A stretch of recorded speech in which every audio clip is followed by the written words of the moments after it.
hapon mga ka-explorer at kararating nga lang namin ni Eman galing sa school at pumunta muna kami sa 7-Eleven para magmerienda. Hindi ko na nabidyohan dahil gutom na gutom talaga kami kaya pumunta kami doon at isa pa ay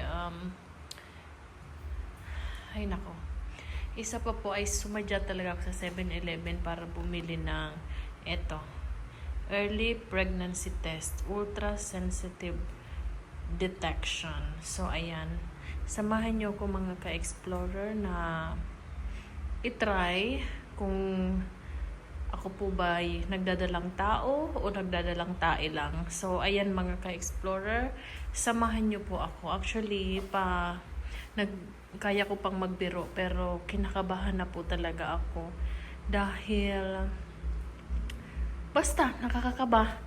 Halika na po mga ka-explorer at samahan nyo ko. Punta tayo sa banyo para i-check natin kung talagang magkakaroon na ng kapatid ang aming Eman.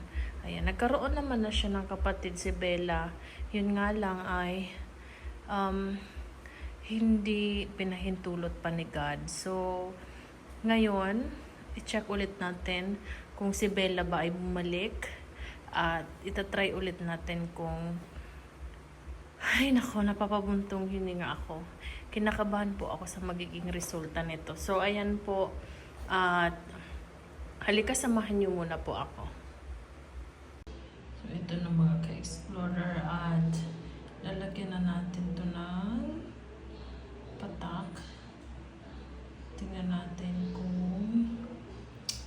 ano ang resulta mga ka-explorer ng aking test. So, ayan mga ka-explorer. Tingnan natin. Kinakabahan po talaga ako mga ka-explorer sa resulta.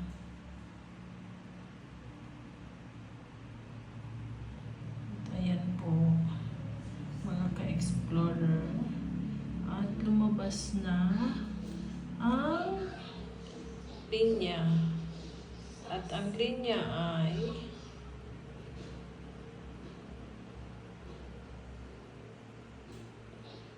isa lang. So ako po ay nagdadalang tae lang pala. It's a prank! Okay, bye mga ka-explorer! Bebe, hawak ko na yung result. If it's 2 lines, I'm pregnant. If it's just 1 line, it's not pregnant. Okay? I'm gonna show you the result. Are you ready? Yeah. Okay. How many lines do you see? 1. So, They're not pregnant. They're not pregnant. so what do you feel? What can you say that mommy is not pregnant?